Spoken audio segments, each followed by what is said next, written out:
Ya, shalom Bapak Ibu Saudaraku yang dikasih Tuhan. Puji nama Tuhan, terpujilah Tuhan. Saya mengucap syukur saat ini bisa diberi kembali kepercayaan, kesempatan untuk berbagi renungan singkat supaya biar menjadi perenungan kita bersama, jadi berkat buat kita bersama. Dan saya berharap, saya percaya Bapak Ibu Saudara yang mendengar tayangan ini, kita semua ada dalam lindungan Tuhan, kita semua ada dalam kasih Tuhan, dan kita semua hidup dalam kehendak, rencana, dan juga panggilannya Tuhan. Saat ini kita akan belajar dari satu perikop firman Tuhan. Kita akan buka bersama perikop tersebut. Kita akan belajar bersama satu firman Tuhan menuju dari akhir kitab Roma. Kita akan buka di Roma 15 ayat yang ke-22 sampai yang ke-33. Kita akan baca bersama Bapak Ibu Saudaraku. Harapan Paulus untuk datang ke Roma. Itulah sebabnya aku selalu terhalang untuk mengunjungi kamu. Tetapi sekarang, karena aku tidak lagi mempunyai tempat kerja di daerah ini, dan karena aku telah beberapa tahun lamanya ingin mengunjungi kamu, aku harap dalam perjalananku ke Spanyol aku dapat singgah di tempatmu dan bertemu dengan kamu, sehingga kamu dapat mengantarkan aku ke sana setelah aku seketika menikmati pertemuan dengan kamu.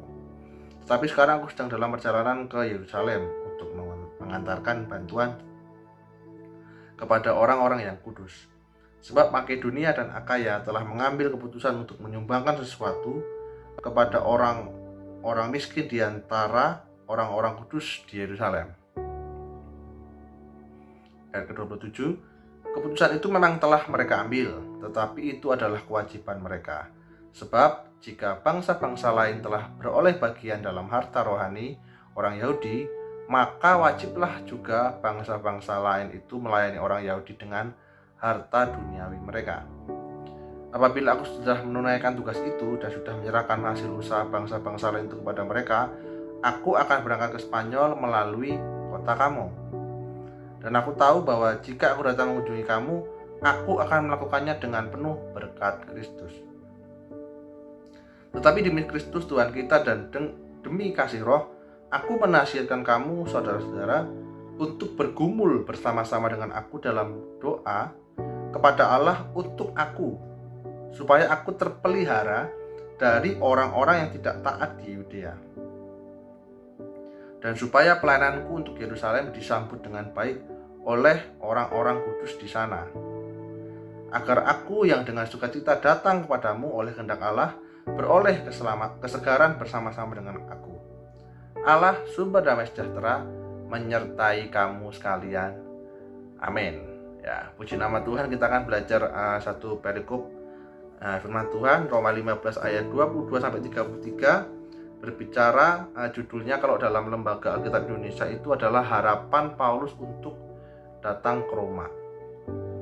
Ya, ada dua ayat yang akan kita pelajari. Ketika saya membaca perikop ini, saya diingatkan Tuhan tentang dua poin saja. Yang pertama tentang panggilan. Jadi ayat ke-22 itu di awal perikop ini firman Tuhan berkata, itulah sebabnya aku selalu terhalang untuk mengunjungi kamu. Ya, Paulus itu ingin sekali mengunjungi jemaat di Roma, tapi dia selalu terhalang untuk mengunjungi. Jadi cerita gitu. Dan ini tidak hanya disebutkan di perikop ini saja, tapi kalau Bapak Ibu Saudara sekalian melihat di perikop yang lain, apalagi di awal-awal kitab Roma, kata-kata seperti ini juga keluar. Jadi Paulus tuh pengen ketemu dengan orang Roma, tapi banyak halangan, banyak hambatan untuk ketemu dengan orang-orang Roma. Seperti itu. Nah, untuk yang di perikop ini, salah satu halangannya adalah, kalau Bapak Ibu mencermati, ya, karena ini kan satu perikop ya, di ayat 15, halangannya adalah di ayat di atasnya, yaitu di ayat 20 sampai 21 di sebelumnya. Jadi Paulus bilang, kita baca ayat 20, Roma 15 ayat 20, Paulus berkata seperti ini di suratnya.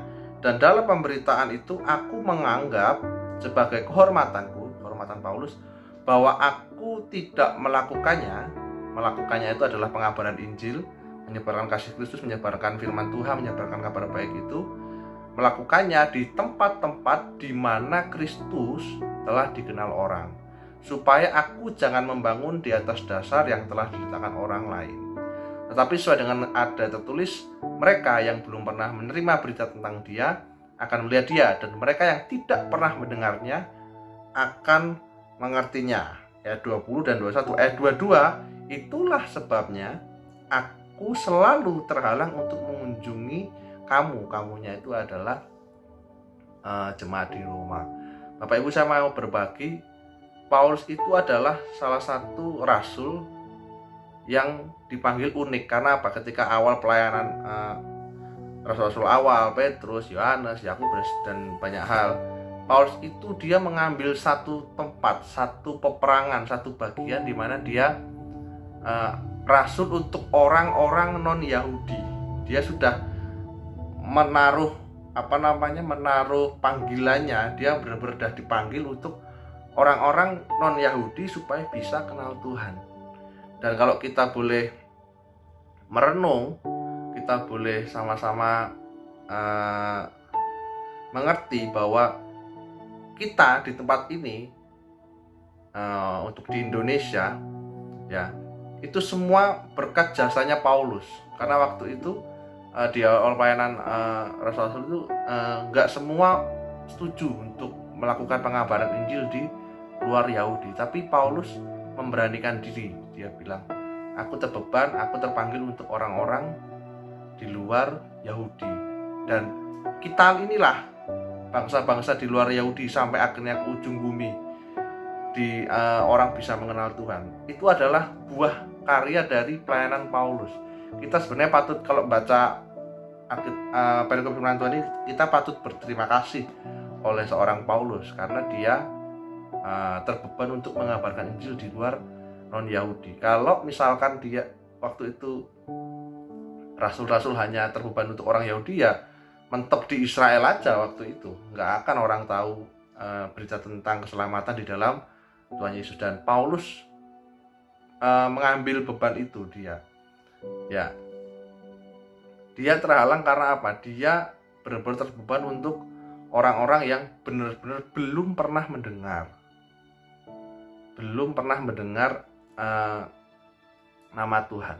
Ya, Paulus itu dia benar-benar menghidupi panggilannya. Ya, rasul bagi orang-orang non-Yahudi. Ya, dari Paulus kita tahu bahwa ketika seorang benar-benar mengerjakan panggilannya, banyak jiwa dimenangkan. Ketika seorang benar-benar mengerjakan kehendak Tuhan dalam hidupnya, nama Tuhan dipermuliakan. Bahkan pelayanan Paulus sampai menjangkau ke ujung dunia, sampai saya dan saudara ini sebenarnya buah pelayan dari Paulus. Jadi benar-benar saudaraku, ada kuasa Tuhan yang powerful ketika seseorang benar-benar mengerti panggilannya dan mengerjakan dengan segenap hatinya. Ya, mari kita sama-sama mengerti apa bagian kita masing-masing. Mungkin ada dari kita dipanggil tidak semua menjadi pengkhotbah, mungkin ada yang menjadi banyak hal. Ya, bagian sosial, pendidikan, di marketplace, di tempat kerja, ada yang menjadi worshiper, penyembah puji Tuhan.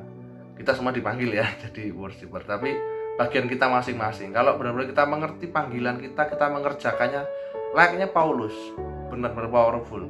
Nama Tuhan dipermuliakan, banyak jiwa dimenangkan, bahkan sampai tempat-tempat yang mungkin Paulus nggak mengira kalau pelayanan itu sampai ke Asia, sampai sampai hari ini banyak orang kenal Tuhan. Buah pelayanan Paulus untuk pelayanan untuk orang-orang non Yahudi waktu itu. Yang pertama. Yang kedua, kalau kita teliti bersama-sama kitab Roma, apalagi yang kita baca, Paulus tuh ngomong sesuatu, kalau bahasa sekarang itu, aku tuh kangen sama kalian jemaat Roma. Ya, aku itu pengen banget ketemu sama kalian jemaat Roma, tapi nggak bisa, banyak halangan. Ya, ada beberapa ayat yang mau kita baca dan kita lihat, khususnya ayat 30. Ya, demi Kristus Tuhan kita dan dengan kasih roh, aku menasihatkan kamu saudara-saudara untuk bergumul bersama-sama dengan aku dalam doa kepada Allah untuk aku, supaya aku terpelihara. Jadi Paulus itu share beban. Ya, aku itu ada ini loh, mau melayani ini loh di sini. Ya, terpelihara dari orang-orang yang tidak taat di Yudea, dan supaya pelayananku ya untuk Yerusalem disambut dengan baik oleh orang-orang di sana. Nah, Paulus tuh share apa yang jadi pergumulannya. Dia meminta doa dari jemaat Roma waktu itu supaya Paulus dipelihara dan segala pelayanannya disambut baik. Mari Bapak Ibu semua, mari Bapak Ibu saudara semua, kita sama-sama itu hidup berdampingan dengan kasih mesra dengan saudara seiman. Apa yang dilihat dari Paulus itu, dia deket banget. Ya, dia share beban. Aku ngalami ini, tolong doakan. Gitu. Ya, baik dengan sesama juga pemimpin rohani kita. Ya, pemimpin rohani banyak ya, pendeta kita, ketua sel, ketua fasilitator pemerintahan dan sebagainya, banyak ya yang bisa kita sharingkan bersama ya. Apalagi kita tahu semakin banyak tantangan dalam hidup kita, semakin banyak dukungan yang kita butuhkan dalam hidup kita. Ya, tidak hanya dengan keluarga jasmani, tapi Paulus ini di sini dengan keluarga rohani, dengan jemaat-jemaat Roma yang meminta dukungan. Tolong doakan saya. Ya, hal yang sama yang patut kita berikan juga adalah dukungan juga untuk orang lain, sehingga tercermin sikap kita saling mengasihi. Jadi benar-benar kita sesama pengikut Kristus, sesama anak-anak Tuhan, ada kasih yang mesra. Ketika ada orang yang membutuhkan, kita di sana, kita berikan apa yang bisa kita berikan, kita salurkan apa yang bisa kita salurkan, dan benar-benar kita menjadi komunitas yang saling membangun, menjadi komunitas yang sehat, yang penuh sukacita Allah. Karena apa? Karena di dalamnya ada kasih Allah, ada kasih mesra antara sesama anak Tuhan. Ya, kita belajar dari Paulus, dari jemaat-jemaat waktu dulu awal-awal pelayanan, bagaimana mereka itu hidup itu berdampingan, memecahkan roti, berdoa, berkumpul. Ya, memang zaman sudah berubah, tapi nilai-nilainya nggak boleh berubah. Standar untuk kasih mesra kepada sesama anak Tuhan itu nggak boleh berubah. Ya, bahkan sering kalau kita dengar di khotbah, khususnya dulu gereja di pergerakan, di gereja Betania, juga pergerakan di Family, kalau ada satu tubuh Kristus dilukai, yang lain ikut terluka. Satu tubuh Kristus bersukacita, kita bersukacita. Ya. Your breakthrough is my breakthrough. Ya. Terobosanmu adalah terobosan kita, berkatmu adalah berkat kita. Gitu ya. Jadi satu di dalam Tuhan, sesuatu yang Tuhan rindukan untuk anak-anak Tuhan itu jadi satu dan benar-benar hidup dalam kasih Tuhan senantiasa. Mari kita buka lebar-lebar mata kita, mata rohani, mata jasmani kita, melihat sekeliling kita, benar-benar kita menjadi pribadi yang saling menguatkan, saling memberi dorongan, saling berkontribusi untuk membuat orang lain yang mungkin butuh dukungan, mungkin sedang dalam keadaan tidak baik, kita beri dukungan sehingga benar-benar menjadi komunitas yang sehat dan penuh dengan sukacita Allah. Ya, dan saya berdoa hari ini untuk saudara yang mendengarkan tayangan ini, sepanjang hari ini kita menghidupi panggilan kita mengerjakan panggilan kita dengan baik, pekerjaan kita, sesuatu yang kita kerjakan ada di tangan kita, dan ketika itu kehendak Tuhan dilakukan, niscaya pasti kemuliaan Tuhan dinyatakan, jiwa-jiwa dipermuliakan, dan benar-benar kita punya kasih yang mesra untuk orang-orang di sekitar kita, hidup untuk memberi. Ya, arti hidup adalah hidup yang berarti. Oke semuanya, terima kasih. Semoga sepanjang hari ini kita mengerjakan kehendak Allah dan Tuhan memberkati, kerajaan Tuhan datang dan kehendaknya jadi dalam hidup kita. Terima kasih. Tuhan Yesus memberkati.